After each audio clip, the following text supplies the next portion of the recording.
Warning, this video will contain spoilers for the anime of Attack on Titan. Eren Jaeger is the main protagonist of Attack on Titan, and while some may argue that he's become the antagonist, being the villain doesn't mean he's not still the protagonist. He has to be the protagonist because the story of Attack on Titan wouldn't work any other way. Eren's backstory, personality, motives, actions and relationships are crucial for the role of the protagonist in this narrative. If either one of the deuteragonists, Mikasa or Armin, were instead the protagonist, or even a new character was created and replaced Eren, it wouldn't work. The jigsaw puzzle that is Attack on Titan would not fit together and the whole thing would fall apart. This may seem obvious, because who else would be insane enough to go through with the rumbling? Who else possesses the power of the attack, founding and warhammer Titan? But I'm not trying to say that. What I mean is, if some other character were put in the protagonist's shoes and roughly the same events would occur, it could still happen, but there would be a lot of plot holes and the narrative wouldn't fit. Besides, it's a lot more complex than that. Isayama didn't write Eren as the protagonist of Attack on Titan. Isayama wrote Attack on Titan as the story of Eren Jaeger. The narrative is crafted to fit him rather than him to the narrative. Attack on Titan isn't Armin, Mikasa or the rest of the 104th. It's not Levi or Hanji, it's not Reiner or Gabi or any of the Malians. None of the characters are Attack on Titan because it's not their story. That's why we see so many of the characters we love die, because they're expendable. None of them matter and they could easily have been replaced with another, except Eren. Because when it comes down to it, Attack on Titan is just a documentary of the life of Eren Jaeger.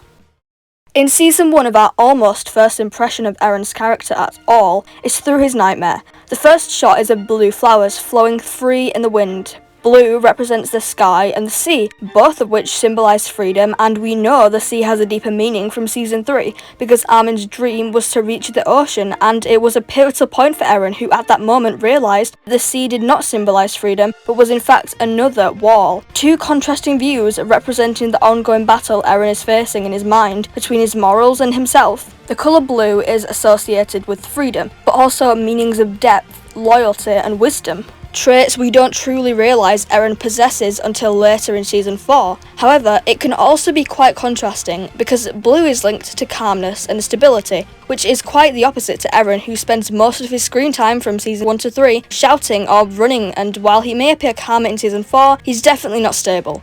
From this first shot of Eren's nightmare, we've already learnt so much about him, which emphasises his depth and influence as a character. The tranquility of the flowers is defiled by the splatter of blood spreading across the screen, breaking the peace. Two atmospheres which contrast each other greatly. This breaking of the peace foreshadows Eren's naivety before reaching the ocean, until ultimately realising the world is a cruel place and he needs to be just as cruel if he wants to get his way, as shown in Season 4. A faceless Titan next appears, possibly the cause of the bloodshed, possibly the smiling Titan, followed by the blood travelling onto a dark background. It's difficult to decipher what this actually is supposed to be. The blood almost completely disappears as we view a shot of Eren's head slamming into the ground, another possible cause of the bloodshed.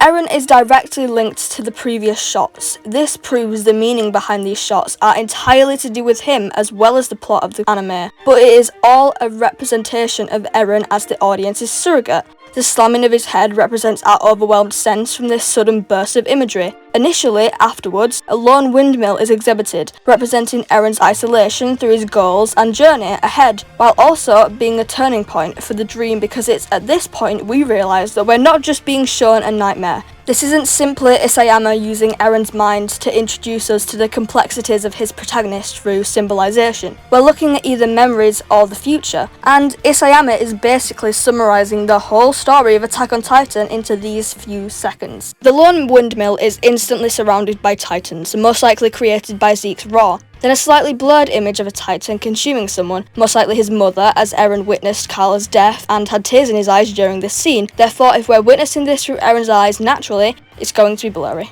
Now, that's not the whole of the dream, but I think you get the idea. Eren's dream is foreshadowing future events in Eren's unique, cryptid, depressing way, because he only believes in one thing: freedom. His whole character is essentially a running joke, because the one thing he wants is the thing that's stopping him from getting that. He is having these visions of the future because of his future self giving them to him, because he is trying to keep his younger self on the right track, and make him more passionate about freedom than himself, by showing him what will occur if he stays on this path. But young Eren doesn't know this, and older Eren knows he won't know this, and so it will obviously keep young Eren yearning and devoting giving everything he has to freedom. That or old Eren shows young Eren the tragic situations that occurred because he stayed on that path. Then young Eren will be more angry and more inclined to try harder and reach their goal and reach it more efficiently and avoiding tragedy.